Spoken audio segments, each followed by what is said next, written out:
नमस्कार दोस्तों, आपका स्वागत है मेरे YouTube channel share market today में। आज हम बात करेंगे प्रेस्टीज लिमिटेड कंपनी के बारे में। कंपनी के फंडामेंटल कैसे हैं, चार्ट पे कहाँ पर सपोर्ट है, कहाँ पर रेजिस्टेंस है, नेक्स्ट टारगेट निकल के क्या आएंगे, स्टॉक को कब बाय करना चाहिए, इस सब के बारे में हम बात करेंगे। चलिए जान लेते थोड़ा कंपनी के बारे में। कंपनी की मार्केट कैप 9,972 करोड़ की है।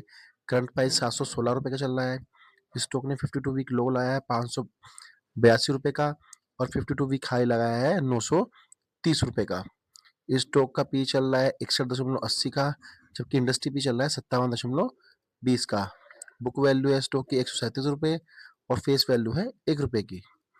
ROE है 7.42 का और ROC है 11.60 का। डेट फ्री कंपनी है, किसी प्रकार की कोई उधारी लगभग कंपनी पे नहीं है। चलिए चलते हैं क्वार्टर रिजल्ट पे। क्वार्टर रिजल्ट कैसे रहे कंपनी के, हम आ गए क्वार्टर रिजल्ट पे। मार्च 2025 पे कंपनी ने सेल की थी 950 करोड़ की, जो जून 2025 में घटकर हो गई है 609 करोड़ की। सितंबर 2025 में ये बढ़कर हो गई 834 करोड़ की। ऑपरेटिंग प्रॉफिट मार्जिन चेक कर लेते हैं। मार्च 2025 में 8% का था, जून 2025 में 7% का था, और सितंबर 2025 में बढ़कर ये 12% का हो गया।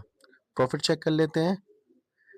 कंपनी ने मार्च 2025 में लॉस किया था लगभग 42 करोड़ का, बाद में जून 2025 में बढ़कर प्रॉफिट हुआ है 26 करोड़ का, और सितंबर 2025 में प्रॉफिट बढ़कर हो गया है 63 करोड़ का।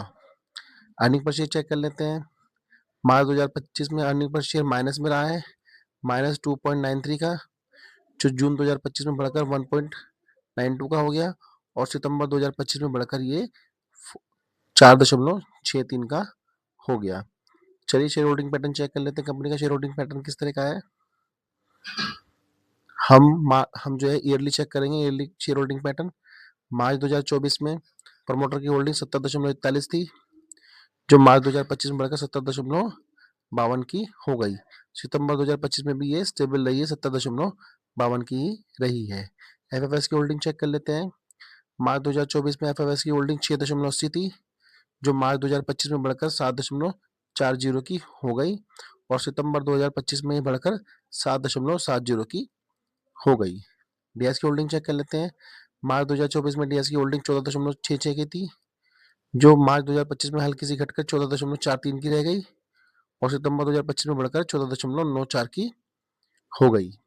पब्लिक की होल्डिंग चेक कर लेते हैं। पब्लिक की होल्डिंग मार्च 2024 में 8.11 थी, जो घटकर मार्च 2025 में 7.65 की रह गई, और सितंबर 2025 में और घटी और 6.84 की रह गई। देखिए डीआईएस की होल्डिंग भी अच्छी है, एफएफएस की होल्डिंग भी ठीक है, फंडामेंटल भी कंपनी के अच्छे हैं, कंपनी लॉस से प्रॉफिट में आई है।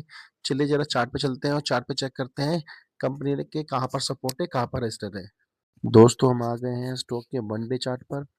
देखिए स्टॉक ने क्या करा है, आज यहाँ से 650 रुपये से तेजी दिखाई, और तेजी दिखाने के बाद स्टॉक ने अपना हाई बनाया 771 रुपये का, और 771 रुपये का हाई बनाने के बाद स्टॉक ने क्लोजिंग दी 703 रुपये पे।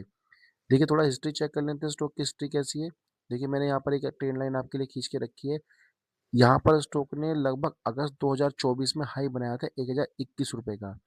1021 रुपये का हाई बनाने के बाद स्टॉक में गिरावट आती है, और स्टॉक जो है 200 एक्सपोनेंशियल मूविंग एवरेज को सपोर्ट लेता है, फिर अपसाइड जाता है, फिर सपोर्ट लेता है एक्सपोनेंशियल मूविंग एवरेज को ही, फिर ऊपर जाता है, फिर सपोर्ट लेता है, फिर ऊपर जाता है। देखिए यहाँ पर क्या करा है, 3 बारी जो है 200 एक्सपोनेंशियल मूविंग एवरेज को जो है क्या करा, टेस्ट करा, लेकिन ये जो है डाउन नहीं हो पाया। अब लेकिन अब यहाँ पर क्या देखिए, जहाँ पर मैं आपको राउंड बना हुआ है, जहाँ पर ये सर्कल बना हुआ है, यहाँ पर क्या करा है, स्टॉक ने 200 एक्सपोनेंशियल मूविंग एवरेज को तोड़ दिया है, और तोड़ने के बाद स्टॉक ने क्या करा है, एक दमदार जो है नीचे की तरफ जो है नोज डाउन हो गया है। नोज डाउन होने के बाद स्टॉक ने जो है 584 रुपये का अपना लो बना दिया है, 52 वीक लो।